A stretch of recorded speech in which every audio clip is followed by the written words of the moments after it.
जब मैं 10 साल का था मेरे फादर की अचानक मौत हो गई। फिर लॉयर ने पूछा कि मैं अपनी मदर के साथ रहना चाहता हूँ या मेरे फादर के छोड़े हुए 200 मिलियन लेना चाहता हूँ। अपनी पिछली जिंदगी में मैं रोया था, माँ से चिपक कर उसके साथ रहने की भीख मांगी थी। आखिर में उसने मेरे फादर की डेथ कॉम्पेंसेशन ले ली और तुरंत पड़ोसी वोंग से शादी कर ली। ओह नहीं, मेरा मतलब अंकल श्याओ। उनकी नजरों में मैं एक बर्डन बन गया। आखिर में कंस्ट्रक्शन साइट पर काम करते करते मेरी मौत हो गई। मैं सिर्फ 28 साल का था जब मरा। अब पीछे मुड़कर उस पैथेटिक जिंदगी को देखता हूँ तो लगता है कि शुरू से अंत तक मैं पूरी तरह बेवकूफ था और अब फेट का वही क्रॉस रोड्स फिर मेरे सामने खड़ा था। मेरे सामने खड़ी औरत बारिश में भीगे पेयर ब्लॉसम की तरह रो रही थी। डैड, तुम हमें छोड़कर कैसे जा सकते हो? हम एक विडो और ऑर्फन अब कैसे झेंगे? वह दिल तोड़ देने वाली आवाज में चिल्ला रही थी। उसका शरीर मिट्टी की तरह ढीला पड़ चुका था। अगर कोई उसे पकड़ कर न रखे तो वह कभी भी जमीन पर गिर सकती थी। पिछली जिंदगी में मैं उसके इस एक्ट से धोखा खा गया था। मुझे लगा था कि वह सच में दुख से टूट चुकी है। मुझे लगा था कि वह मेरे बिना जी नहीं सकती। इसलिए मैं दौड़कर उसके पैरों से लिपट गया था और रोते हुए कहा था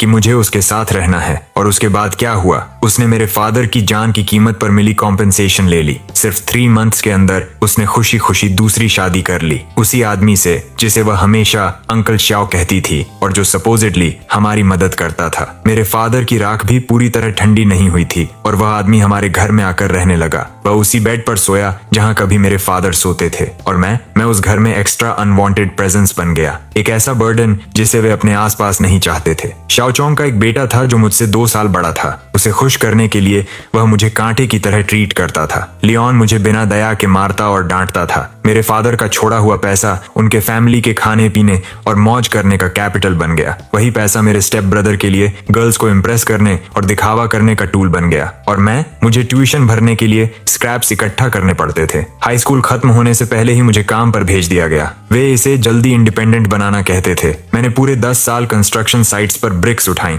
आखिरकार ओवरवर्क की वजह से मैं गिर पड़ा। मेरा शरीर जलते हुए स्टील बार्स के ढेर पर गिरा और फिर मैं कभी नहीं उठा। लेकिन अब मैं वापस आ चुका हूँ। लियोन मेरा हाथ पकड़कर कहती है, डरो मत शियांग, अब से मॉम तुम्हारा अच्छे से ख्याल रखेगी। उसने मुझे गले लगाया। उसके आंसू और नाक का पानी मेरे चेहरे पर फैल गया, लेकिन उसकी आंखों की गहराई में कुछ छिपा हुआ था, एक मुश्किल से दिखने वाली ग्रीड और अर्जेंसी। ये देखकर मैंने पिछली जिंदगी की तरह रोना चिल्लाना शुरू नहीं किया। मैं बस ठंडी आंखों से उसका परफॉर्मेंस देखता रहा। तभी मेरे फादर का पुराना दोस्त और लॉयर अंकल जाओ आगे आया। लॉयर जाओ ने आह भरी और मेरे शोल्डर पर हाथ रखा। फिर उसने अपने ब्रीफ केस से एक डॉक्यूमेंट निकाला। उसने भारी आवाज में कहा, लीलन शाओनिंग, यह निंगू की विल है जो उसने मरने से पहले बनाई थी। निंगू ने हर पॉसिबिलिटी के बारे में सोचा था। उसके पास टोटल 200 मिलियन की एसेट्स हैं, सब नोटराइज्ड हैं। अब 2 चॉइसेस हैं। पहली, अगर शियानिंग तुम्हारे साथ रहता है तो यह पैसा कॉम्पेंसेशन और चाइल्ड सपोर्ट के रूप में तुम्हारे कंट्रोल में रहेगा जब तक शाओनिंग एडल्ट नहीं हो जाता। यह सुनते ही लीलन की ब्रीदिंग तेज हो गई। उसकी आंखों में डरावनी चमक आ गई। वह विल को घूरने लगी। दूसरी, अगर शियानिंग तुम्हारे साथ नहीं रहना चाहता तो यह पैसा एक ट्रस्ट फंड में ट्रांसफर होगा जिसे मैं मैनेज करूंगा। शियानिंग को उस पर पूरा कंट्रोल मिलेगा और तुम्हें एक भी पैसा नहीं मिलेगा। पूरा माहौल अचानक जम गया। सबकी नजरें मुझ पर टिक गईं, एक 10 साल के बच्चे पर। लीलन का शरीर स्टिफ हो गया। वह डिसबिलीफ में लॉयर जाओ को देखने लगी, जैसे कह रही हो, तुम ऐसा ऑप्शन कैसे दे सकते हो? फिर उसने तुरंत हार्ट ब्रोकन एक्सप्रेशन बनाया और मुझे कसकर गले लगा लिया। लॉयर, आप ऐसी बात कैसे कर सकते हैं? मैं अपने बेटे को कैसे छोड़ सकती हूँ? शानिंग ही मेरी पूरी जिंदगी है। वह जोर जोर से रोई, लेकिन उसी समय उसने मेरी आर्म जोर से पिंच की। मेरे कान के पास झुककर उसने जहरीली आवाज में फुसफुसाया, निंग, अगर एक गलत वर्ड बोला ना तो तुझे मार डालूंगी। तू मेरा बेटा है, तेरा पैसा मेरा पैसा है। पिछली जिंदगी में उसके ये वर्ड्स सुनकर मैं डर से कांप गया था। जब उसने कहा था, मॉम तुम्हारे बिना नहीं जी सकती, तब मैं इमोशनल भी हो गया था। लेकिन अब मुझे सिर्फ घिन और नौजिया महसूस हो रहा था। मैं उसकी उंगलियों का कांपना महसूस कर सकता था। वह ग्रीफ की वजह से नहीं कांप रही थी, वह एक्साइटमेंट और नर्वसनेस थी। 200 मिलियन, उसने अपनी पूरी जिंदगी में इतना पैसा कभी नहीं देखा था। वह अभी से उस फ्यूचर की फैंटेसी देख रही थी जो उसे यह पैसा मिलने के बाद मिलने वाला था। जियाओचोंग के साथ खुशहाल जिंदगी के सपने देखते हुए मैं धीरे धीरे उसकी घुटन भरी पकड़ से खुद को छुड़ाने लगा। उससे अलग होने के बाद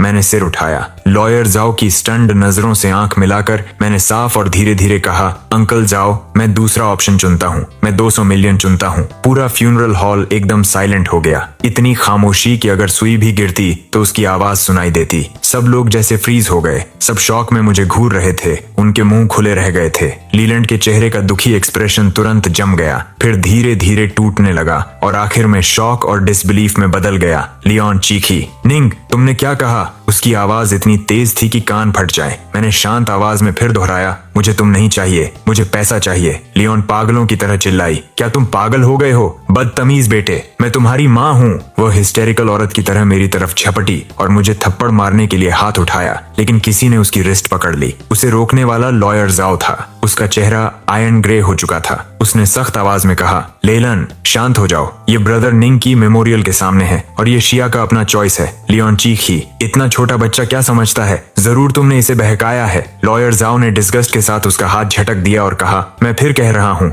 ये ब्रदर निंग की विल है, इसका लीगल इफेक्ट है। अब जब स्याई ने अपना फैसला कर लिया है, मैं तुरंत प्रोसीजर शुरू करूंगा। आज से तुम उसकी लीगल गार्डियन नहीं रही। लेलोन पूरी तरह स्टन्ड रह गई। उसने मुझे देखा, उसकी आंखों में हेट्रेड और अनविलिंगनेस भरी हुई थी, जैसे मैं उसका दुश्मन हूँ। शायद वह समझ नहीं पा रही थी कि उसका हमेशा डरपोक और ओबीडियंट बेटा अचानक इतना कोल्ड और स्ट्रेंज कैसे हो गया। लेकिन अब मुझे उसकी परवाह नहीं थी। मैं लॉयर के पास गया, उसकी क्लोथ्स का किनारा पकड़ा और पूछा, अंकल जाओ, क्या डैड पहले से सब जानते थे? लॉयर जाओ का शरीर हल्का सा कांपा। वह नीचे झुका और लंबे समय तक मेरी आंखों में देखता रहा। काफी देर बाद उसने दर्द भरी आवाज में सिर हिलाया और कहा, तुम्हारे फादर बहुत स्मार्ट आदमी थे, वह तुमसे बहुत प्यार करते थे। ये सुनते ही मेरी आंखें लाल हो गईं। हाँ, मेरे डैड बहुत स्मार्ट थे। वह लीलन की फिकलनेस कैसे नहीं समझते, लेकिन उन्होंने सब साइलेंटली सहा ताकि मुझे एक कंप्लीट फैमिली मिल सके। जब उन्हें टर्मिनल इलनेस का पता चला और समय कम बचा, तभी उन्होंने मेरे लिए यह एस्केप रूट तैयार किया। पिछली जिंदगी में मैं कितना बेवकूफ था। मैंने खुद अपने फादर के आखिरी प्यार को बर्बाद कर दिया था, लेकिन इस जिंदगी में मैं वही गलती दोबारा नहीं करूंगा। मैंने 200 मिलियन चुना। आखिर में रिलेटिव्स लियोन को वहां से घसीट कर ले गए। जाते समय उसकी आंखों में जो पॉइजनस हेट्रेड थी, मैंने उसे अपने दिल में हमेशा के लिए याद कर लिया। लेकिन मुझे फर्क नहीं पड़ा। जिस पल मैंने अपना फैसला लिया, उसी पल हमारे बीच का मदर सन बॉन्ड खत्म हो गया।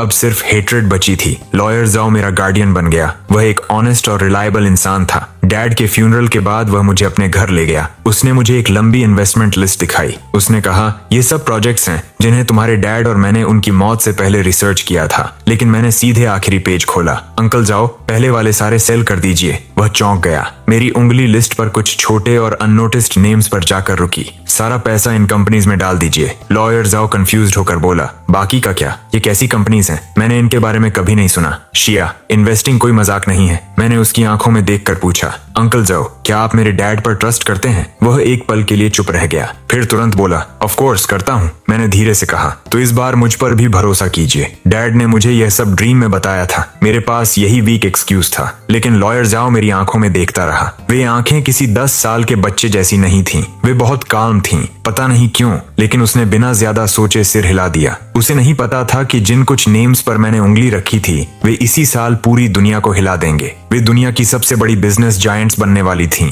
और मैं उनके पीछे छिपा सबसे मिस्टीरियस शेयर होल्डर बनने वाला था। सारी तैयारियां करने के बाद मैं पूरी तरह रिलैक्स हो गया। मैंने अपनी जिंदगी के लिए एक बिल्कुल नया गोल तय किया, लाई फ्लैट। हाँ, बस पड़े रहो। पिछली जिंदगी में मैंने खुद को काम करते करते मार डाला था। इस जिंदगी में मैं अंकल और आंटी की तरह जीना चाहता था। मैंने लॉयर जो से कहा कि मेरे लिए सबसे अच्छा प्राइवेट स्कूल ढूंढे, पढ़ाई में मेहनत करने के लिए नहीं, बस अच्छे एनवायरनमेंट के लिए। और वहाँ के कैफेटेरिया का खाना बहुत स्वादिष्ट था। मैंने वर्कआउट करना शुरू किया, किसी और वजह से नहीं, बस ताकि बाद में मेरे 8 पैक एब्स और एक वी लाइन हो। मुझ पर कपड़े अच्छे लगे। मैंने चाइना की 8 मेजर क्विजीन्स पढ़ना शुरू किया। मैंने खुद अपनी अल्कोहल बनाना सीखा। बाद में मैंने यह काम लॉयर जो को सौंप दिया। उसने मेरे लिए एक प्रोफेशनल टीम तैयार की। उसका लीडर ओल्ड वू नाम का आदमी था, एक वॉल स्ट्रीट एलीट। मैंने उसे उसकी सैलरी से 3 गुना ज्यादा देकर अपने पास बुलाया। मेरे पास उसके लिए सिर्फ एक रिक्वायरमेंट थी, मुझे परेशान मत करो, अपने काम खुद संभालो। अगर संभाल नहीं सकते तो कंपनी को बैंकरप्ट होने दो। उस समय ओल्ड वू ने मुझे जिस नजर से देखा था, जैसे किसी अमीर परिवार के बिगड़े बेटे या किसी बेवकूफ लैंडलॉर्ड को देख रहा हो, लेकिन फिर भी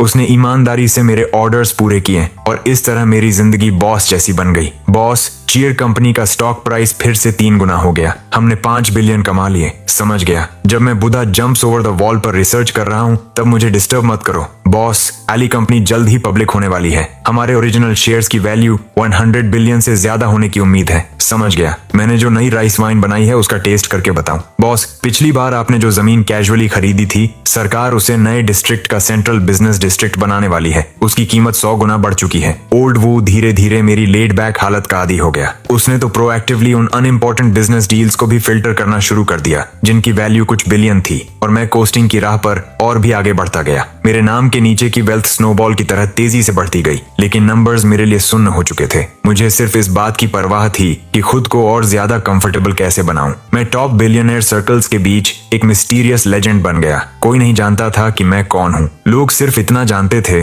कि एक मिस्टीरियस मिस्टर निंग है जिसकी दौलत किसी देश के बराबर है, लेकिन जो शायद ही कभी दिखाई देता है, बिल्कुल ऐसे ड्रैगन की तरह जो सिर दिखाता है लेकिन पूंछ नहीं। फिर मैं 18 साल का हुआ और एक औरत प्रकट हुई जिसने मेरी शांत कोस्टिंग लाइफ को तोड़ दिया। शाओ वनचिन, मेरी फॉर्मर फियांसे। शाओ वनचिन और मेरी एंगेजमेंट मेरे ग्रैंडफादर द्वारा तय की गई चाइल्डहुड बिट्रोथल थी। मेरे पिता के गुजरने के बाद हमारा परिवार गिरावट में चला गया और फिर इस शादी की बात किसी ने नहीं उठाई, लेकिन किसी ने उम्मीद नहीं की थी कि मेरे पिता की छोड़ी हुई इनहेरिटेंस 10 साल बाद फर्मेंट होकर एक विशाल बिजनेस एम्पायर बन जाएगी। हालांकि मैंने जानबूझकर लो प्रोफाइल रखा था, फिर भी निंग फैमिली की वापसी ने शियाओ फैमिली का ध्यान खींच लिया। इसलिए मेरे 18वें बर्थडे पर ओल्ड मास्टर शियाओ अपनी प्रेशियस ग्रैंडडॉटर को लेकर आया। वह लोग सालों पुराने मैरिज कॉन्ट्रैक्ट को पूरा करने के बहाने हमारे दरवाजे पर आए। पहली बार मैंने शिया वानिन को लॉयर शो के घर के लिविंग रूम में देखा। उसने एक टेस्टफुल व्हाइट स्कर्ट सूट पहन रखा था। उसके लंबे बाल बड़ी सावधानी से पीछे पिन्ड अप थे। उसके चेहरे पर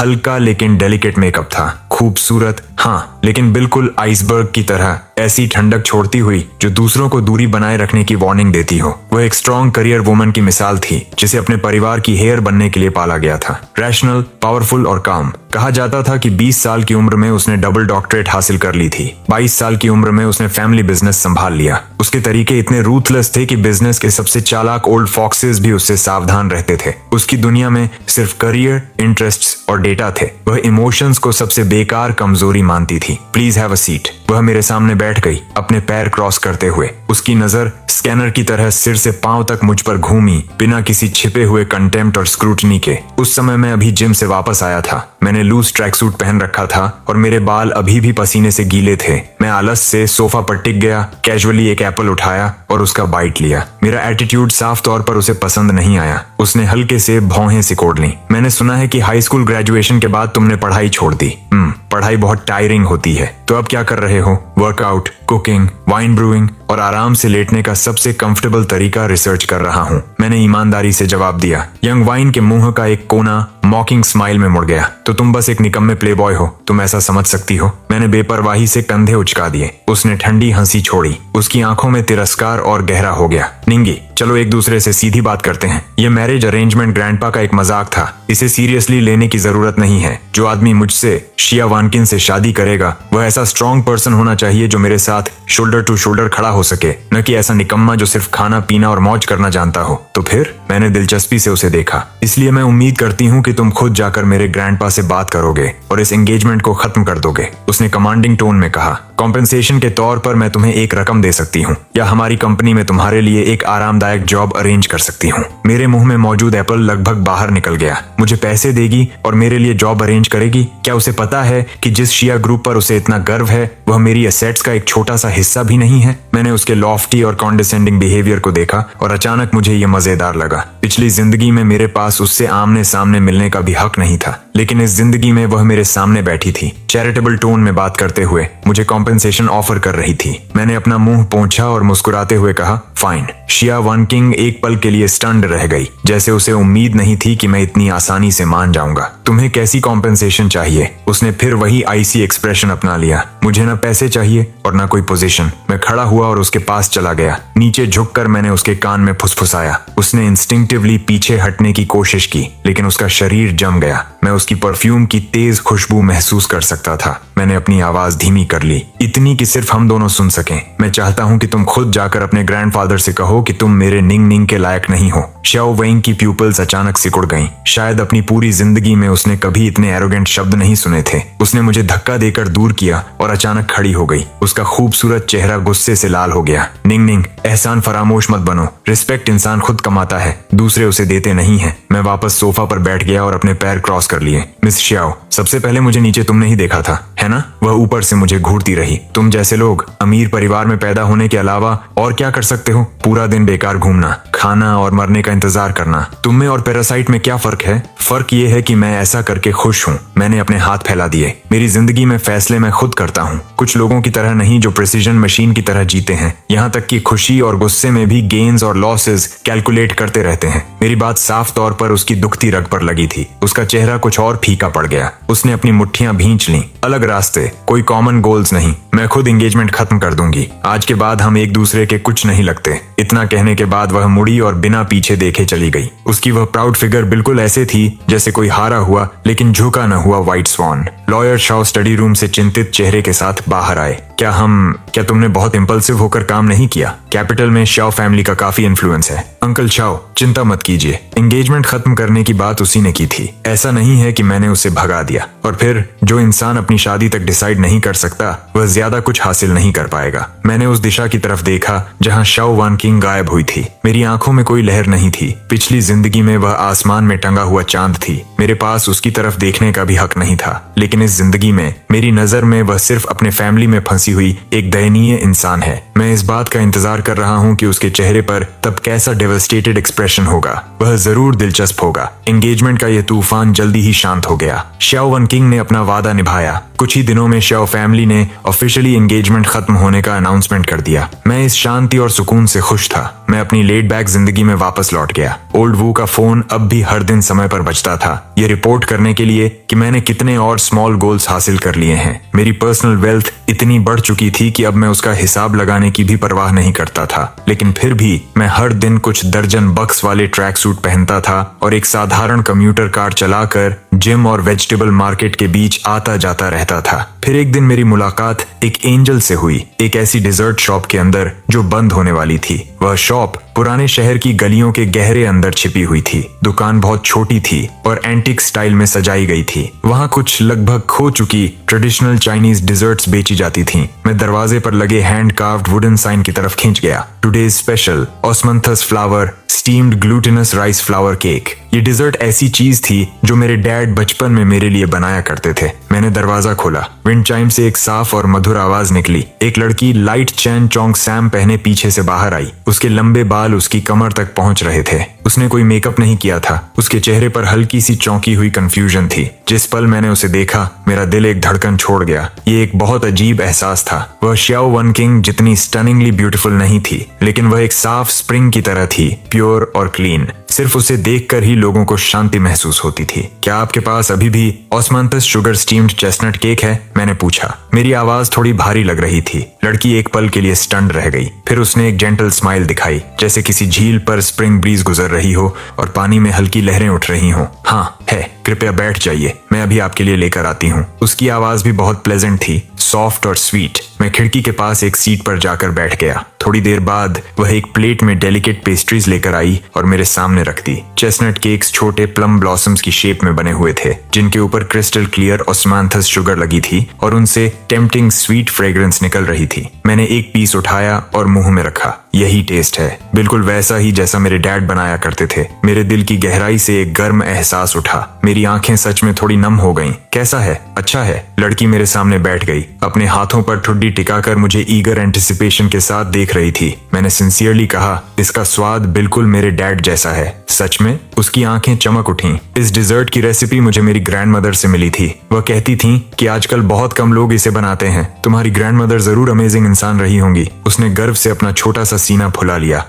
मेरा नाम शिन यूचू है। ये शॉप मेरी है। और आपका? मेरा नाम निंग ई है। हम पुराने दोस्तों की तरह बातें करने लगे। बातों बातों में मुझे पता चला कि वह एक लंबे कुलिनरी ट्रेडिशन वाले परिवार से आती है। उसके एंसेस्टर्स इंपीरियल शेफ्स थे। वह बचपन से इन ट्रेडिशनल क्राफ्ट्स के बीच बड़ी हुई थी। उसे बड़ी कंपनीज की 9 to 5 जिंदगी पसंद नहीं थी, इसलिए उसने खुद यह छोटी सी शॉप खोली। सिर्फ इसलिए ताकि इन खूबसूरत फ्लेवर्स को आगे बढ़ा सके। उसकी वैल्यूज हैरान करने वाली हद तक मेरी जैसी थीं। हम दोनों स्लो पेस लाइफ पसंद करते थे और ट्रेडिशनल कल्चर के लिए हमारे अंदर लगभग स्टबर्न पैशन था। उस दोपहर में उस छोटी डिजर्ट शॉप में बैठा उसके साथ बहुत देर तक बातें करता रहा। सनलाइट कर्टन से होकर उसके ऊपर गिर रही थी, उसे एक गोल्डन हेलो दे रही थी। मैं उसकी स्पार्कलिंग आईज को देखता रहा जब वह बोलती थी और उस एडोरेबल स्माइल को जो अनजाने में उसके चेहरे पर आ जाती थी। मेरे दिल के किसी कोने में ऐसा लगा जैसे कुछ भर गया हो। मुझे अचानक महसूस हुआ कि मेरा दिल जो रीबर्थ के बाद कठोर हो गया था, मैं हर दिन वहां जाने लगा बिना एक भी दिन छोड़े। कभी उसकी बनाई नई डिजर्ट खाने के लिए, कभी उसके हाथ की बनी टी पीने के लिए, लेकिन ज्यादातर समय मैं बस चुपचाप बैठकर उसे काम करते हुए देखता रहता था। वह बहुत बिजी रहती थी। शॉप में सिर्फ वही थी,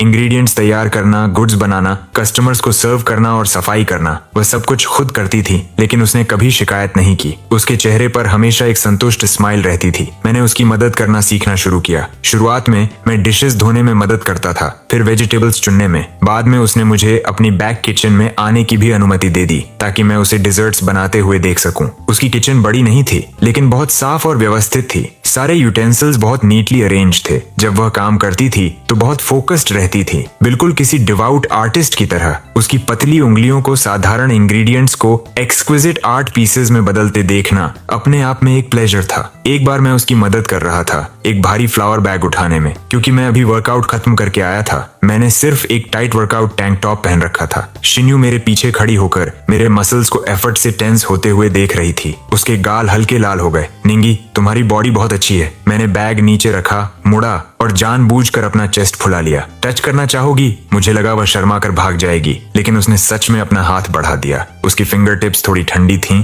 और उनमें ग्लूटिनस राइस की हल्की मीठी खुशबू थी। उसने धीरे से मेरे एब्स की ग्रूव्स को छुआ। फर्म, वह ऐसे दिख रही थी जैसे उसने कोई नई दुनिया खोज ली हो। उसकी आंखें बड़ी और गोल हो गईं। मेरा शरीर तुरंत टेंस हो गया। गर्मी की एक लहर मेरे एब्डोमेन से सीधे सिर तक पहुंच गई। मैंने 2 जिंदगियां जी थीं और यह पहली बार था जब किसी लड़की ने मुझे इस तरह टीज किया था। उसका इनोसेंट और क्यूरियस एक्सप्रेशन देखकर मुझे समझ नहीं आया कि हंसूं या रोऊं। मैंने उसका बेचैन छोटा हाथ पकड़ लिया। उसका हाथ बहुत सॉफ्ट था, जैसे उसमें हड्डियां ही ना हो। मैंने अपनी आवाज धीमी की और उसके कान के पास झुक गया। उसका चेहरा तुरंत लाल हो गया, बिल्कुल पके हुए एप्पल की तरह। उसने जल्दी से अपना हाथ पीछे खींच लिया, मुड़ी और बैक किचन से भाग गई। उसकी भागती हुई फिगर को देखकर मैं खुद को हंसने से रोक नहीं पाया। ये लड़की सच में बहुत अडोरेबल थी। हमारी रोज की बातचीत के दौरान हमारा रिश्ता धीरे धीरे और गर्म होने लगा। हमारे पास एंडलेस कॉमन टॉपिक्स थे, फूड से लेकर वाइन मेकिंग तक, कुंगू ओपेरा से लेकर गुचिन तक। मुझे लगा वह किसी ट्रेजर की तरह है जो हमेशा मुझे नए सरप्राइजेस देती रहती है।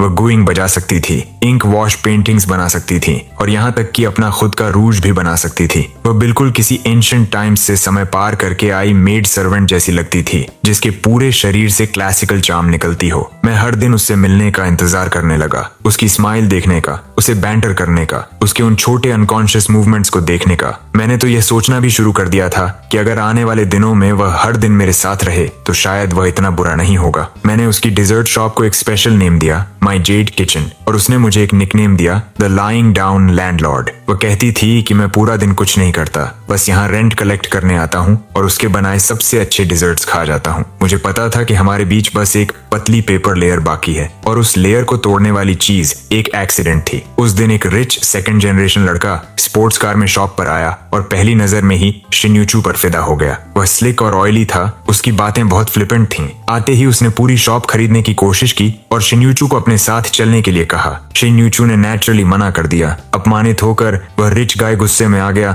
और शॉप में हंगामा करने लगा। काफी चीजें तोड़ दी। उस समय मैं बैक किचन में था, एक नई रेसिपी पर काम कर रहा था। बाहर का शोर सुनते ही मैं तुरंत बाहर भागा। मैंने शॉप को बर्बाद हालत में देखा और शिन्यू के छोटे चेहरे को डर से सफेद पड़ा हुआ। मेरे अंदर अचानक एक अनएक्सप्लेन्ड गुस्सा उमड़ पड़ा। दोनों जिंदगियों में मैं कभी इतना फ्यूरियस नहीं हुआ था। मैं शाइनी यूचू के सामने खड़ा हो गया और उस रिच गाय को ठंडी नजरों से घूरा। निकल जाओ, तू आखिर है कौन? मेरी बिजनेस में दखल देने की हिम्मत कैसे हुई? उस रिच गाय ने घमंड से मेरी नाक की तरफ उंगली उठाई। मैंने कुछ नहीं कहा, बस अपना फोन निकाला और ओल्ड वू को कॉल किया। ओल्ड वू, मेरे लिए एक लाइसेंस प्लेट चेक करो। 5 मिनट के अंदर इसे और इसकी फैमिली कंपनी को कैपिटल से गायब कर दो। रिच गाय एक पल के लिए फ्रीज हो गया, फिर जोर से हंस पड़ा। तूने तो मुझे डरा ही दिया। क्या तू खुद को मूवी में समझता है? 5 मिनट में मेरी फैमिली गायब कर देगा। तुझे पता भी है मेरा डैड कौन है? मैंने उसे शांत नजरों से देखा, जैसे किसी डेड मैन को देख रहा हूँ। 3 मिनट भी नहीं बीते थे कि उस रिच सेकंड जनरेशन का फोन बज उठा। उसने कॉल उठाई। उसके चेहरे की स्माइल तुरंत जम गई। क्या क्या कहा आपने?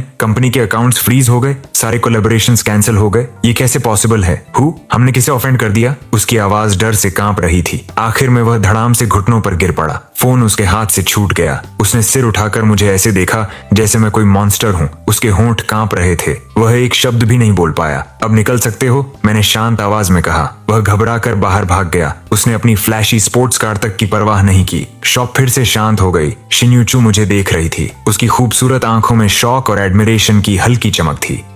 तुम मैं मुड़ा और उसे टेंडरनेस से देखा। मैंने उसके चेहरे पर बचे आंसुओं के निशान पोंछ दिए। डरने की जरूरत नहीं है, मैं यहाँ हूँ। इतना कहने के बाद मैंने उसके रिएक्शन का इंतजार नहीं किया। मैंने सिर झुकाया और उसके हल्के ठंडे होंठों को चूम लिया। शिन्यू के होंठ उतने ही सॉफ्ट थे जितना मैंने सोचा था। उनमें ऑस्मंथस कैंडी जैसी मिठास थी। वह पहले डरे हुए फॉन की तरह स्टिफ हो गया, फिर धीरे धीरे रिलैक्स हुआ और क्लमजिली जवाब देने लगा। किस बहुत हल्की और शैलो थी, फिर भी उसने मेरे दिल को इलेक्ट्रिक करंट की तरह झकझोर दिया। काफी देर बाद मैंने अनिच्छा से उसे छोड़ा। उसने सिर नीचे कर लिया। उसका चेहरा इतना लाल था जैसे उससे खून टपक पड़ेगा और वह मेरी तरफ देखने की हिम्मत नहीं कर पा रहा था। शिन्यू, मैंने उसका चेहरा अपने हाथों में लिया और उसे मेरी आंखों में देखने पर मजबूर किया। फिर सीरियसली कहा, क्या तुम मेरी गर्लफ्रेंड बनोगी? उसने अपने होंठ काटे। उसकी लंबी आई लैशेस बटरफ्लाई विंग्स की तरह कांप रही थीं। काफी देर बाद उसने आखिरकार मॉस्किटो की हम जितनी धीमी आवाज में धीरे से कहा, यस। मैं किसी इडियट की तरह मुस्कुराने लगा। मैंने उसे कसकर अपनी बाहों में भर लिया। ऐसा महसूस हुआ जैसे पूरी दुनिया मेरी हो गई हो। 2 जिंदगियां जीने के बाद पहली बार मुझे समझ आया कि दिल की धड़कन तेज होने का मतलब क्या होता है, हैप्पीनेस क्या होती है। वह मेरी बाहों में मंबल करने लगा। अभी तुम बहुत डरावने लग रहे थे। क्या मैंने तुम्हें डरा दिया? तुम सिर्फ एक फोन कॉल से किसी कंपनी को बैंकरप्ट कर सकते हो। मिंग, तुम आखिर हो कौन? मैंने उसकी साफ और इनोसेंट आंखों को देखा और समझ गया कि अब मैं उससे यह छुपा नहीं सकता। मैंने कहा था ना, मैं बस एक लेड बैक लैंड ओनर हूँ। मैंने उसकी नाक फ्लिक की। बस मेरे पास बहुत सारी जमीन है। मैंने उसे अपनी कहानी सिलेक्टिवली बताई। ऑफ कोर्स मैंने रिबर्थ का सीक्रेट नहीं बताया। मैंने सिर्फ इतना कहा कि मेरे फादर ने मेरे लिए बहुत बड़ी इनहेरिटेंस छोड़ी थी। मैंने उस पैसे से कुछ इन्वेस्टमेंट्स किए और थोड़ा बहुत पैसा कमा लिया। शिन्यू ने पलकें झपकाई। थोड़ा बहुत पैसा? ऐसा पैसा जो 5 मिनट में एक कंपनी को बैंकरप्ट कर दे? कितना थोड़ा? मैंने कुछ पल सोचा और उसकी समझ के हिसाब से कहा, शायद तुम्हारी डिजर्ट शॉप जैसी tens of thousands dessert shops में खरीद सकता हूँ। शाइनी यूचू ने हैरानी से सांस खींची। उसने कुछ देर उंगलियों पर गिनती की, फिर शौक से मुझे देखा। तुम 100 बिलियनर हो? मैंने सिर हिलाया। वह चुप हो गया। मेरे दिल में हल्की बेचैनी हुई। मुझे डर था कि हमारे बीच की यह बड़ी वेल्थ गैप उसे पीछे हटने पर मजबूर कर देगी, लेकिन मुझे उम्मीद नहीं थी कि वह इतनी देर तक चुप रहेगा। अचानक उसने सिर उठाया और बहुत सीरियस एक्सप्रेशन के साथ मुझे देखा। निंगी, ध्यान से सुनो। आज से तुम्हारा पैसा मेरा पैसा है और मेरा पैसा अभी भी मेरा पैसा रहेगा। मैं एक पल के लिए स्टन्ड रह गया, फिर जोर से हंस पड़ा। मैंने उसे उठाकर कई बार घुमा दिया। ठीक है, जैसा तुम कहो। My Yashan Fang ancestral hall. वह घूमने से चकरा गया था। बस मेरी गर्दन पकड़कर सिल्वर बेल जैसी हंसी छोड़ रहा था। मुझे पता था कि मैंने गलत इंसान नहीं चुना। मैं शिन यूचू से प्यार करता हूँ, उसके ऊपर लगे फू फैमिली के हेलो से नहीं। शिन यूचू के साथ रहने के बाद मेरी लेड बैक लाइफ रंगीन और जीवंत हो गई। हम साथ में नए डिजर्ट्स रिसर्च करते, साथ में नई वाइन्स बनाते। वह मुझे सुबह के मार्केट में घसीट ले जाता, सिर्फ 1 सेंट के लिए बार्गेन करने, और वेंडर से बहस करते करते उसका चेहरा लाल हो जाता। मैं उसे मिशेलिन 3 स्टार रेस्टोरेंट्स में खाना खिलाने ले जाता, दुनिया भर की क्विजीन्स टेस्ट करवाता। उसे मेरे एब्स छूना पसंद था। वह कहती थी कि वे वॉशबोर्ड जैसे फील होते हैं। मुझे उसका एडम्स एप्पल किस करना पसंद था और उसके चीक्स को शिवर से लाल होते देखना अच्छा लगता था। हम बिल्कुल हर प्यार में पड़े कपल की तरह थे। Sweet nights. Lao Wu complain करता था कि वह हर दिन डॉग फूड खाकर मरने वाला है। बॉस, ये हंग यू ग्रुप का एक्विजिशन केस है, आपके सिग्नेचर चाहिए, वहां रख दो। पहले मैं तुम्हारे लिए रॉक शुगर पेयर बनाता हूँ। बॉस, ये यूरोपियन रॉयल बैंक्वेट का इनविटेशन है। जब लाओ वू ने प्रेसिडेंट श्याओ का नाम लिया तो उसने सावधानी से मेरी तरफ देखा। मेरा हाथ एक पल के लिए रुक गया। श्याओ वन किंग। मैंने यह नाम बहुत लंबे समय से नहीं सुना था। मैंने इंडिफरेंट टोन में पूछा, उसे मुझसे क्या चाहिए? ओल्ड वू ने समझाया, हाल ही में श्याओ ग्रुप को कैश फ्लो प्रॉब्लम्स का सामना करना पड़ रहा है। उन्हें तुरंत एक बड़े इन्वेस्टमेंट की जरूरत थी। उन्हें पता चला कि यियोन शनफोंग बहुत अच्छा कर रहा है और वे कोऑपरेशन मांगना चाहते हैं। इफन शनफोंग वही इन्वेस्टमेंट कंपनी है जिसे मैंने ओल्ड वू से बनवाया था और यह मेरे विशाल बिजनेस एम्पायर का सिर्फ एक छोटा सा कोना है। लेकिन यही छोटा सा कोना भी शाओ ग्रुप के लिए ऐसा बेहिम्मत है जिसकी तरफ उन्हें ऊपर देखकर बात करनी पड़ती है। वक्त कैसे पलट गया। तब वह अलूफ आइसबर्ग सीईओ जिसने कहा था कि मैं उसके लायक नहीं हूँ, अब खुद मेरे पास इन्वेस्टमेंट मांगने आने वाली है। मेरे होंठों के कोने पर प्लेफुल स्माइल आ गई। मैंने कहा, अगर बात करनी है तो खुद मेरे इंपीरियल किचन में आकर करे। इंपीरियल किचन यानी यूचू की डिजर्ट शॉप। ओल्ड वू कंफ्यूज दिखा। उससे कहो प्रपोजल साथ लेकर आए ताकि मैं उसकी सिंसेरिटी देख सकूं। मैं सच में इंतजार कर रहा हूं उस पल का जब शाओ वान किंग मुझे और शाइनी यूचू को साथ देखेगी और समझेगी कि जिस ट्रैश को उसने सबसे ज्यादा नीचे समझा था वही अब ऐसा इंसान बन चुका है जिसकी तरफ उसे ऊपर देखकर बात करनी पड़ेगी। उसके चेहरे का एक्सप्रेशन कितना शानदार होगा। मैं सच में उसका इंतजार कर रहा हूँ। जब लिटिल विंग आया, मैं बैक किचन में शाइनी यूचू के फेवरेट क्रैब रो सूप डम्पलिंग्स बना रहा था। मैंने व्हाइट शेफ कोट पहन रखा था, ऊपर एप्रन बंधा था और मेरे हाथों पर अब भी फ्लावर लगा हुआ था। शिन्यूचू छोटी बिल्ली की तरह पीछे से मुझे पकड़कर मेरी वेस्ट से लिपटी हुई थी। उसकी चिन मेरे शोल्डर पर टिकी थी। वह चुपके से अभी अभी स्टीम हुए क्रैब रो के बाइट्स खा रही थी और साथ ही मुझे इंस्ट्रक्शंस भी दे रही थी। यहाँ की प्लीट्स सुंदर नहीं है। ओ डियर, ये तो सिर्फ तुम्हें दिख रहा है इडियट। ये वाला मुश्किल से पास होता है। मैं तुम्हारा मास्टर इसे अप्रूव करती हूँ। मैं उसे मनमानी करने दे रहा था। बीच बीच में मैं सिर घुमाकर उसके चीक पर किस कर देता। किचन में खाने की खुशबू और हमारे बीच की स्वीट एटमॉस्फेयर भरी हुई थी और तभी शियाओ वन किंग ने दरवाजा खोला और अंदर आई। आज उसने ब्लैक प्रोफेशनल सूट पहन रखा था। उसके बाल हमेशा की तरह परफेक्टली कोम्ड थे। उसके चेहरे पर एग्जॉस्टन और एंजाइटी थी, लेकिन फिर भी वह अपनी आईसी सीईओ फसाड बनाए रखने की पूरी कोशिश कर रही थी। लेकिन जैसे ही उसने सामने का सीन देखा, वह शॉक में पूरी तरह फ्रीज हो गई। शायद उसने सपने में भी नहीं सोचा होगा कि स्मूथ सेलिंग के पीछे का लेजेंडरी, मिस्टीरियस और ऑल पावरफुल बॉस असल में वही इंसान निकलेगा जिसे उसने कभी सबसे ज्यादा नीचे समझा था। वह यूजलेस वेस्ट। और उससे भी ज्यादा शॉकिंग बात यह थी कि वही वेस्ट अब एक छोटी डिजर्ट शॉप की बैक किचन में एप्रन पहनकर अपने हाथों से सूप बना रहा था और एक लड़की उसे पीछे से ऐसे हग किए हुए थी जैसे वह उस पर अपना क्लेम जता रही हो। शाओ वेंग का चेहरा पल भर में सफेद पड़ गया। उसकी आमतौर पर काल्म और रैशनल रहने वाली आंखों में शॉक, कंफ्यूजन और एक हल्की डिस्कम्पोजर भर गई जिसे शायद उसने खुद भी नोटिस नहीं किया। प्रेसिडेंट शाओ, आप आ गई। मैंने ऐसे रिएक्ट किया जैसे अब जाकर मैंने उसे नोटिस किया हो। मैंने हाथ पोंछे, एप्रन उतारा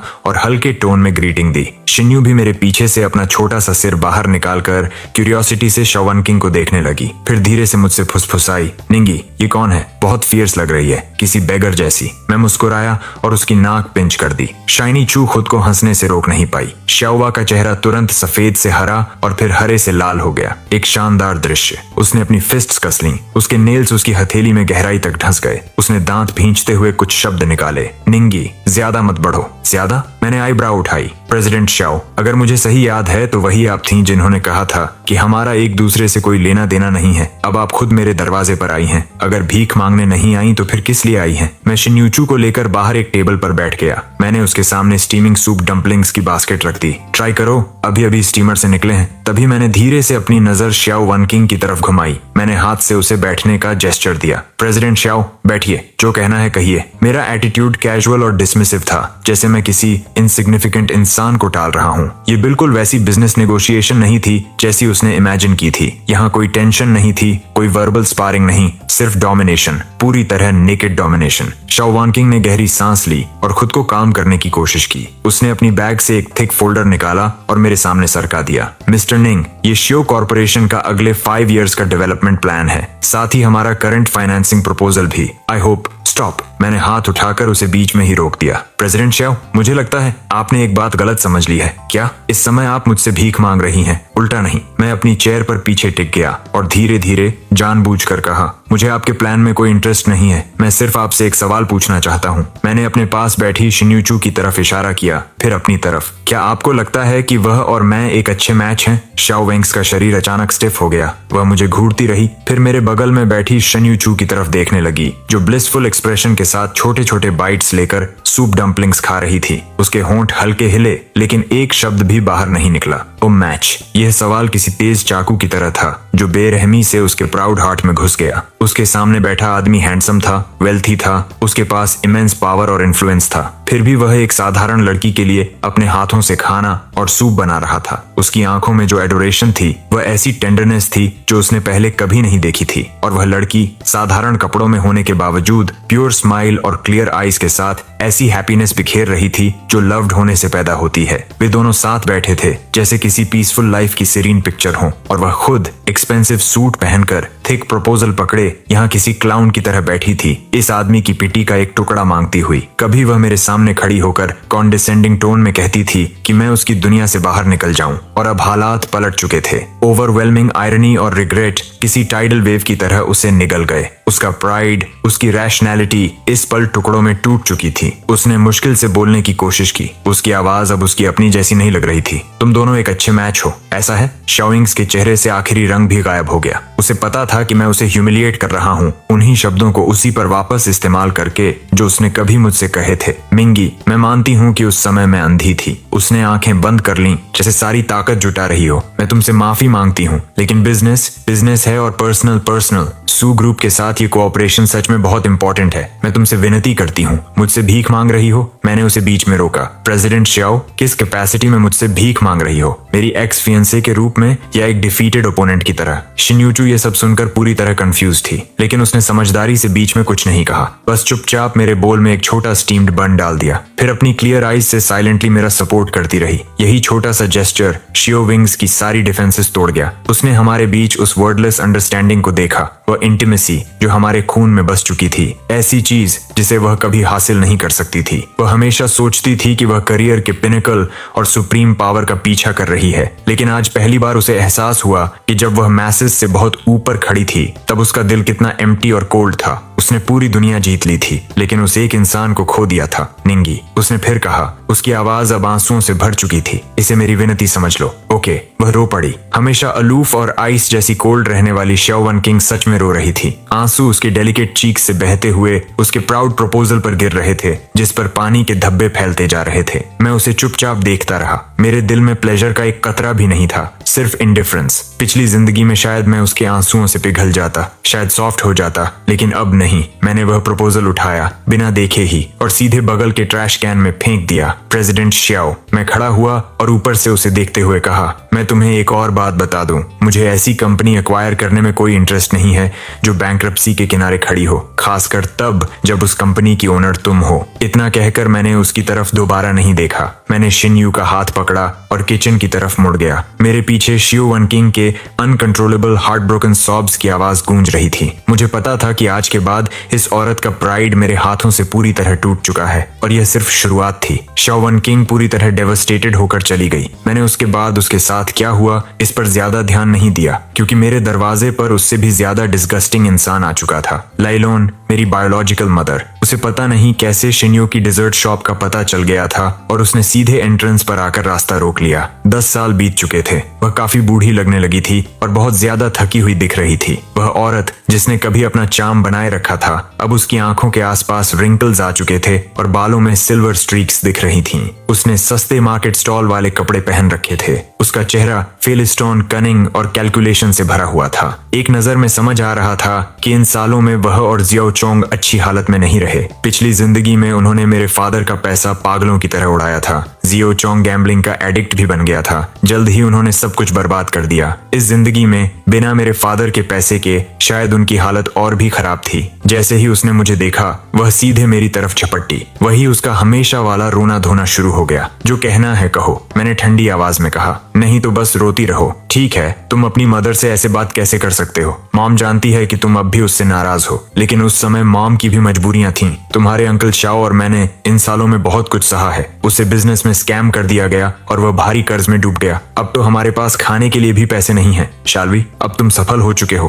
तुम अपनी मदर को ऐसे इग्नोर नहीं कर सकते। उसने आंसू पोंछे और विक्टिम बनने का नाटक शुरू कर दिया। वह घुटनों पर बैठने ही वाली थी। मैंने भौहें सिकोड़ लीं। शिन्यू शॉप से बाहर आई। ये देखकर वह थोड़ी कंफ्यूज्ड हो गई। निंगी, ये कौन है? एक इरेलेवेंट इंसान। मैंने शिन्यूचू को अपने पीछे कर लिया। मैं नहीं चाहता था कि वह इस गंदे सीन से प्रभावित हो। लेइलन चीखी और शिन्यूचू की तरफ उंगली उठाई। मैं इरेलेवेंट कैसे हूँ? मैं उसकी मदर हूँ, उसकी असली मदर। और तुम कौन हो? एक विक्सिन जो मेरे बेटे को बहकाने की कोशिश कर रही है। हमारे फैमिली के पैसे के पीछे हो ना? शिन्यू का चेहरा सफेद पड़ गया। मेरा एक्सप्रेशन पूरी तरह डार्क हो गया। मैंने धीरे धीरे हर शब्द अलग बोलते हुए कहा। मेरी आवाज बर्फ जैसी ठंडी थी। मैं आखिरी बार कह रहा हूँ, निकल जाओ। मैं नहीं जाऊंगी निंगी। आज तुम्हें मुझे पैसे देने ही होंगे। 1 मिलियन नहीं 10 मिलियन, वरना मैं यहीं बैठी रहूंगी और कभी नहीं जाऊंगी। और मैं तुम पर अपनी मदर को अबैंडन करने का केस भी करूंगी। लियोन ने टैंट्रम करना शुरू कर दिया। उसे लगा मैं अब भी वही पुशओवर हूँ जिसे वह मैनिपुलेट कर सकती है। उसे लगा कि मुझे अपनी रेप्यूटेशन की परवाह होगी, लोग क्या सोचते हैं इसकी चिंता होगी। वह गलत थी। मैंने उसके अगली चेहरे को देखा और अचानक मुस्कुरा दिया। फाइन, तुम मुझ पर केस करना चाहती हो, मैं तुम्हें वह मौका दूंगा। मैंने अपना फोन निकाला और फिर ओल्ड वू को कॉल किया। ओल्ड वू, कैपिटल की सबसे अच्छी लॉ फर्म ढूंढो और सबसे बड़े मीडिया आउटलेट से भी कांटेक्ट करो। मैं प्रेस कॉन्फ्रेंस करने वाला हूँ। थीम होगी मैं और मेरी बायोलॉजिकल मदर, इन सालों का हिसाब साफ करते हुए। लियोन फ्रीज हो गई। उसे उम्मीद नहीं थी कि मैं उसकी धमकी से डरूंगा नहीं, उल्टा मैं सब कुछ पब्लिक करने वाला था। तुम ऐसा करने की हिम्मत नहीं करोगे, उसने बिना कॉन्फिडेंस के कहा। देख लेना। मैंने फोन रख दिया और स्नीयर किया। लियोन, शायद तुम भूल गई हो कि 10 साल पहले मैंने क्या चूज किया था। 10 साल पहले मैं पैसे के लिए सब कुछ छोड़ सकता था और 10 साल बाद भी मैं सिर्फ थोड़ी शांति के लिए तुम्हारी रेप्यूटेशन बर्बाद कर सकता हूँ। तुम्हें शो करना पसंद है ना? मैं तुम्हें उससे भी बड़ा स्टेज दूंगा जिस पर तुम पूरा अभिनय कर सको। माय आईज उसे ऐसे देख रही थीं जैसे वह कोई डेड थिंग हो। लियोन मेरी नजरों से कांप उठी। आखिरकार उसे एहसास हुआ कि उसके सामने खड़ा बेटा अब वह इंसान नहीं रहा जिसे वह कंट्रोल कर सके, वह एक डेविल था। आखिरकार लेलोन इतना प्रेशर सह नहीं पाई और शर्मिंदगी में वहां से भाग गई। दुनिया आखिरकार शांत हो गई। निंगी, शिन्यूचू ने चिंता से मेरा हाथ पकड़ा। क्या वह सच में तुम्हारी मदर है? पहले थी। मैंने उसका हाथ पलटकर अपने होंठों से लगाया और किस किया। अब नहीं, अब से तुम ही मेरी एकमात्र फैमिली हो। शिन्यू ने मुझे देखा। उसकी आंखों में सिंपैथी के आंसू भर आए। उसने और सवाल नहीं किए, बस टिप्टो पर खड़ी होकर मुझे गर्मजोशी से हग कर लिया। डरना मत, अब से मैं तुम्हारे साथ हूँ। मैंने उसे पकड़े रखा और महसूस किया कि मेरी पिछली जिंदगी से बचा हुआ डार्कनेस धीरे धीरे उसकी सनशाइन से मिट रहा है। हाँ, अब भी वह मेरे पास है, यही काफी है, मैंने सोचा। मुझे लगा था कि लाइलॉन को डराने के बाद वह यहीं रुक जाएगी, लेकिन मैंने उसकी शेमलेसनेस को अंडर एस्टिमेट कर दिया। कुछ दिनों बाद इंटरनेट अचानक मेरे बारे में डर्ट से भर गया। मिस्टीरियस बिलियनर निंगी की सच्चाई सामने आई। मॉडर्न डे चीन शिमी। उसने एक वेल्थी वुमन से शादी करने से मना कर दिया और अपनी डेस्टिट्यूट मदर को छोड़ दिया। टुडेज सीक्रेट, एक 100 बिलियनर की रैग्स टू रिचेस स्टोरी असल में अपनी ही मदर को निचोड़कर बनाई गई। बायोलॉजिकल मदर की टीयरफुल एक्यूजेशन। मेरा बेटा एक विक्सन के बहकावे में आ गया। एक के बाद एक टीयर जर्किंग एसेस मुझे एक अनग्रेटफुल मनी ग्रबिंग इनग्रेट की तरह पेश कर रहे थे जो ब्यूटी के जादू में अंधा हो चुका था, जबकि लीलन को एक लॉन्ग सफरिंग पुअर मदर की तरह दिखाया गया जिसे उसके बेटे ने छोड़ दिया। और शिन्यूचू, नेचुरली वह विक्सन बन गई जिसने हमारे मदर सन बॉन्ड को तोड़ दिया। कुछ कैंडिड फोटोज भी थीं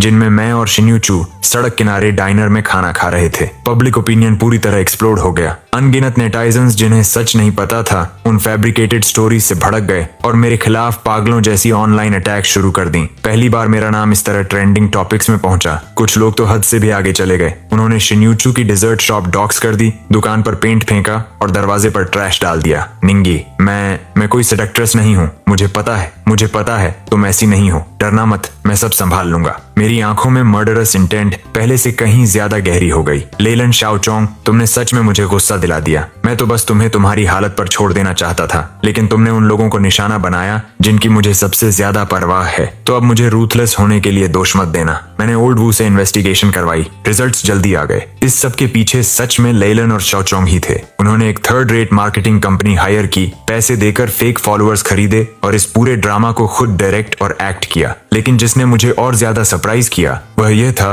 कि इस मैटर के पीछे शियाओ वनकिंग का शैडो भी था। हालांकि उसने सीधे पार्टिसिपेट नहीं किया, लेकिन उसके बैनर के नीचे चलने वाली पीआर कंपनी ने इस पब्लिक ओपिनियन वॉर को फ्यूल करने में रोल निभाया। फाइन, बहुत बढ़िया। एक मेरी शेमलेस बायोलॉजिकल मदर, दूसरी मेरी अनविलिंग एक्स फियांसे। चूंकि तुम्हें टीम अप करना इतना पसंद है तो मैं तुम दोनों को साथ में हेल्प भेजूंगा। मैंने चीजें क्लियर करने की कोई जल्दी नहीं दिखाई, ना ही ट्रेंडिंग टॉपिक्स हटवाए। मैंने पब्लिक ओपिनियन को और फर्मेंट होने दिया। मैं चाहता था कि वे जितना ऊपर चढ़ें उतना ही बुरी तरह गिरें। 3 दिन बाद जब पूरे इंटरनेट का कॉन्डमनेशन अपने पीक पर पहुंच गया तब मैंने वह प्रेस कॉन्फ्रेंस रखी। यह सब मैंने लाइलॉन के लिए तैयार किया था। वेन्यू कैपिटल के टॉप 7 स्टार होटल का सबसे बड़ा बैंक्वेट हॉल था। मैंने पूरे देश के 100 से ज्यादा मेन स्ट्रीम मीडिया आउटलेट्स को इनवाइट किया। स्केल अनप्रेसिडेंटेड था। लाइलॉन को भी वहां बुलाया गया। शायद उसे लगा कि मैं फाइनली झुक जाऊंगा और उसे पैसे देकर मामला सेटल कर दूंगा। उसके चेहरे पर स्मग स्माइल थी। शॉवानिंग भी वहां आई। वह एक इनकॉन्स्पिक्यूअस कॉर्नर में बैठी थी, ये देखने के लिए कि मैं सिचुएशन को कैसे हैंडल करूंगा। मैंने परफेक्टली फिटेड हैंडमेड सूट पहन रखा था। शिनयो का हाथ पकड़े मैं स्टेज पर चढ़ा। शाइनी यूचू थोड़ी नर्वस थी, उसकी पाम्स पसीने से भीगी हुई थीं। मैंने उसे रीअश्योरिंग स्माइल दी। फ्लैश बल्ब्स पागलों की तरह चमकने लगे। मैंने अपना थ्रोट क्लियर किया और सामने मौजूद काउंटलेस माइक्रोफोन्स और कैमरास की तरफ देखते हुए अपनी पहली लाइन बोली, हेलो एवरीवन, मैं निंगी हूँ। आज मैंने आप सबको यहाँ एक कहानी सुनाने के लिए बुलाया है, चॉइसेस की कहानी। मैंने 10 साल की उम्र से शुरू हुई पूरी घटना एग्जैक्टली वैसे ही सुनाई जैसे वह हुई थी। मेरे फादर्स विल से लेकर लीलैंड की थ्रेट्स तक और आखिर में मेरे डिसीजन तक। मैं बहुत कामली बोल रहा था, बिना किसी इमोशन के, जैसे किसी और की कहानी सुना रहा हूँ। लेकिन पूरा वेन्यू डेड साइलेंस में डूब गया। सभी जर्नलिस्ट्स शॉक में थे। शायद उन्होंने कभी इमेजिन नहीं किया था कि ट्रूथ ऐसा होगा। एक शॉकिंग ट्विस्ट। लीलैंड का चेहरा पल भर में सफेद पड़ गया। वह स्टेज पर चढ़कर बहस करने की कोशिश करने लगी, लेकिन मेरे अरेंज्ड बॉडीगार्ड्स ने उसे मजबूती से रोक लिया। ऑफ कोर्स सिर्फ वर्ड्स प्रूफ नहीं होते। मैंने फिंगर स्नैप की। मेरे पीछे का जायंट स्क्रीन जल उठा और एक रिकॉर्डिंग चलने लगी। वह 10 साल पहले फ्यूनरल के समय की रिकॉर्डिंग थी। लीन की वह थ्रेट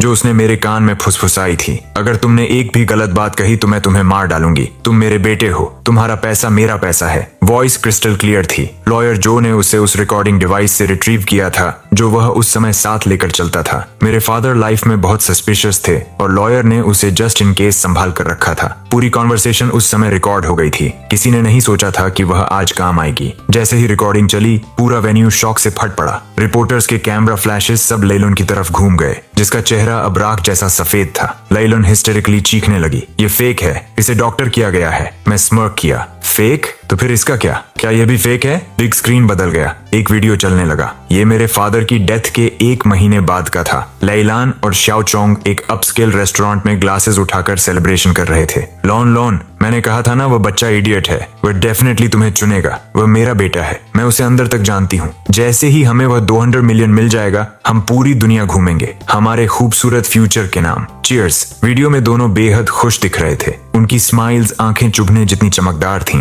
ये वीडियो ओल्ड वू ने कुछ स्पेशल मेथड्स इस्तेमाल करके रेस्टोरेंट की सिक्योरिटी फुटेज से रिकवर किया था। एविडेंस आयरन क्लैड था। लियोन अब और डिनाई नहीं कर सकी। वह जमीन पर ऐसे गिर गई जैसे मिट्टी का ढेर हो। अभी खत्म नहीं हुआ, मैंने ठंडी आवाज में कहा। बिग स्क्रीन पर और एविडेंस आने लगे। शाओ चोंग के गैम्बलिंग IOUs, मेरे फादर की बिलोंगिंग्स बेचने के रिकॉर्ड्स और यहाँ तक कि नेबर्स की टेस्टिमोनीज भी, जिसमें बताया गया था कि बचपन में उन्होंने मेरे साथ कैसा अब्यूज किया। एक एक चीज सामने आती गई और ट्रूथ हॉरिफाइंग होता गया। वह सो कॉल्ड लविंग मदर, वह so called hidden difficulties, undeniable facts के सामने सिर्फ एक विशाल जोक बनकर रह गए। पूरा प्रेस कॉन्फ्रेंस लेलन और जियाओ चोंग की पब्लिक एग्जीक्यूशन बन गया, खुलेआम, शुरू से आखिर तक। और मैं बस एक काल्म ऑब्जर्वर की तरह खड़ा था। आखिर में बिग स्क्रीन एक डॉक्यूमेंट पर फ्रीज हो गया। मदर सन टाइज सीवर करने का स्टेटमेंट। मैंने माइक्रोफोन उठाया। मैं हियर बाय फॉर्मली अनाउंस करता हूँ। मेरी आवाज पूरे वेन्यू में गूंज उठी। आज के बाद मैं मिस लियोन से हर रिश्ता तोड़ता हूँ। अब से बीमारी और सेहत में, शादी और मौत में हमारा कोई संबंध नहीं होगा। फर्दरमोर, मैं थोड़ा रुका। मेरी नजर कॉर्नर में बैठी शियाओ वन किंग की तरफ गई। उन सभी इंडिविजुअल्स और एंटिटीज के खिलाफ जिन्होंने मैलिशियसली मुझे और मेरी फियांसे मिस शिन्यूचू को स्लैंडर किया। मेरी लीगल टीम पूरी लीगल लायबिलिटी परस्यू करेगी, including the PR firm under the Xiao group. Xiao wings का शरीर झटके से कांप उठा। उसने सिर उठाकर मेरी आईसी गेज से नजर मिलाई। उसके चेहरे से सारा रंग गायब हो गया। उसे पता था कि मैं उसके खिलाफ वॉर डिक्लेयर कर चुका हूँ और उसे यह भी पता था कि वह पूरी तरह हार चुकी है। उसी रात प्रेस कॉन्फ्रेंस हर मीडिया आउटलेट की टॉप हेडलाइन बन गया। पब्लिक ओपिनियन इंस्टेंटली रिवर्स हो गया। ट्रेंडिंग टॉपिक्स हॉट सर्च पर छा गए। लीलोन और शाओ चोंग सड़क के रैट्स बन चुके थे। हर कोई उन्हें पीटना चाहता था। उन्हें सिर्फ मॉरल कॉन्डेमनेशन ही नहीं बल्कि लीगल पनिशमेंट का भी सामना करना पड़ा। Fraud, child abuse, evidence forgery, इतने क्राइम्स कि वे जिंदगी भर प्रिजन में सड़ सकते थे। शिया ग्रुप भी इस मामले में फंस गया। उसके स्टॉक्स एक ही रात में 30% गिर गए। बैंक्रप्सी के एज पर खड़ी शियाओ वन कीन पागलों की तरह हर जगह मदद मांग रही थी, लेकिन हर तरफ वॉल्स से टकरा रही थी। इस समय कोई भी मुझे ऑफेंड करने की हिम्मत नहीं कर रहा था। आखिरकार उसने अबैंडनमेंट और आइसोलेशन का स्वाद चख लिया। कुछ दिनों बाद एक अनएक्सपेक्टेड पर्सन का कॉल आया। वह शियाओ वन किंग थी। उसकी आवाज अब कोल्ड नहीं थी बल्कि एग्जॉस्शन और होर्सनेस से भरी हुई थी। निंगी, मैंने तुम्हें गलत समझा था। यही उसकी पहली बात थी। मैंने तुम्हें इसलिए कॉल नहीं किया कि तुम मुझे छोड़ दो। मैं बस तुमसे एक सवाल पूछना चाहती हूँ। पूछो। अगर मैंने उस समय एंगेजमेंट कैंसिल नहीं की होती तो क्या तुम करते? नहीं। मैंने बिना हेजिटेशन के उसे इंटरप्ट किया। शाओ वन किंग, तुम कभी मेरी दुनिया में आई ही नहीं और कभी आ भी नहीं सकती थी, क्योंकि तुमने मुझे कभी समझा ही नहीं। तुमने सिर्फ वही देखा जो तुम देखना चाहती थी। तुमने सिर्फ उसी इंसान को पसंद किया जिसे तुमने इमेजिन किया था, और शुरू से आखिर तक मैं सिर्फ एक ऑर्डिनरी आदमी बनना चाहता था जो उस इंसान के लिए खाना बनाए जिससे वह प्यार करता है। दूसरी तरफ लंबी साइलेंस छा गई। आखिर में बस एक हल्की सी आवाज आई, जैसे कोई दिल टूट रहा हो। I understand. उसने फोन काट दिया। मुझे पता था कि यह औरत अब अपनी पूरी जिंदगी में मुझे दोबारा डिस्टर्ब नहीं करेगी। शायद वह अपना बिजनेस एम्पायर फिर से खड़ा कर ले